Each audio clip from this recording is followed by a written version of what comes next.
इसका मतलब यह वही लड़का है जिसे मैंने 14 वर्ष पहले एक नदी में बहा दिया था। राजा और सेठ आपस में बात कर ही रहे होते हैं कि तब तक वहाँ पर सूरज आ जाता है। सेठ जी, यदि आप बुरा ना माने तो मैं एक पत्र लिखकर अपनी महारानी को कुछ संदेश भेजना चाहता हूँ। यदि आपका बेटा सूरज उस पत्र को महारानी तक पहुँचा दे तो मैं आपको 100 सोने की मोहरें दूंगा। हाँ हाँ महाराज, क्यों नहीं, मैं आपका संदेश लेकर जरूर जाऊंगा। राजा ने चुपचाप एक संदेश लिखा और उस पर अपनी मोहर लगा दी। फिर सूरज को पकड़ा दिया। सूरज उस पत्र को लेकर वहाँ से निकल पड़ता है।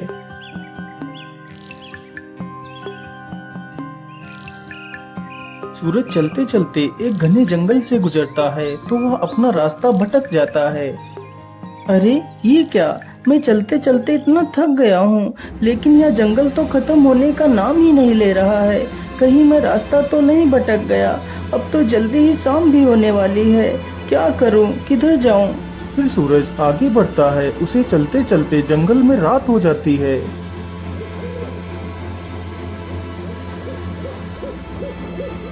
अरे उधर क्या है? मुझे लगता है या तो कोई झोपड़ी है। चलो मैं आज रात इसी झोपड़ी में बिता लेता हूँ। इतना सोचकर सूरज अपने घोड़े से नीचे उतरता है और झोपड़ी के अंदर चला जाता है।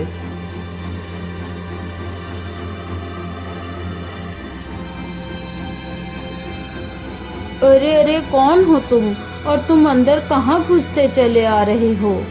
माता जी, मुझे माफ करिएगा जो मैं आपकी बिना इजाजत के अंदर चला आया। फिर सूरज उस बूढ़ी महिला को सारी कहानी बताता है। सूरज की ये सारी बातें सुनकर उस बूढ़ी महिला को सूरज पर दया आ जाती है। लेकिन बेटा, तुम्हारा यहाँ पर रुकना ठीक नहीं होगा। यह स्थान डाकुओं का अड्डा है। अभी कुछ ही देर में डाकू आने वाले हैं। यदि उन लोगों ने तुम्हें यहाँ पर देख लिया तो समस्या आ जाएगी। लेकिन माता जी, इतनी रात्रि में तो मैं कहीं और भी नहीं जा सकता। यदि बाहर जंगल में गया तो मुझे जंगली जानवर खा जाएंगे। इससे अच्छा है मैं यहीं पर एक कोने में ही सो जाता हूँ माता। इतना कहकर सूरज एक कोने में जाकर लेट जाता है और सो जाता है। कुछ ही देर बाद डाकू अपने घर वापस आ जाते हैं।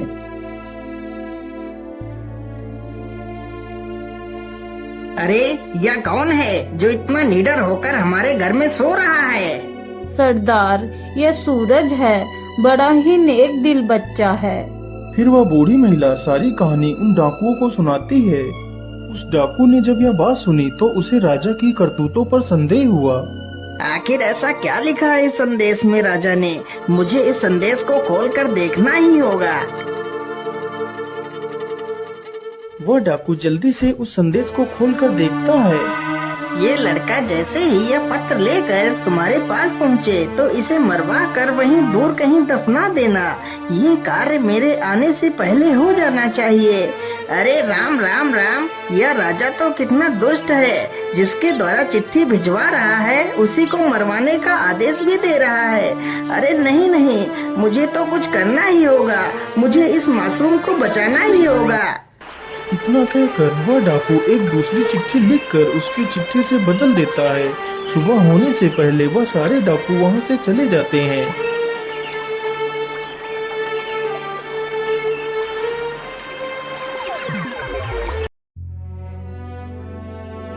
अच्छा माता जी, अब तो सुबह हो गई है। अब मैं चलता हूँ। यहाँ पर आश्रय देने के लिए आपका बहुत बहुत धन्यवाद।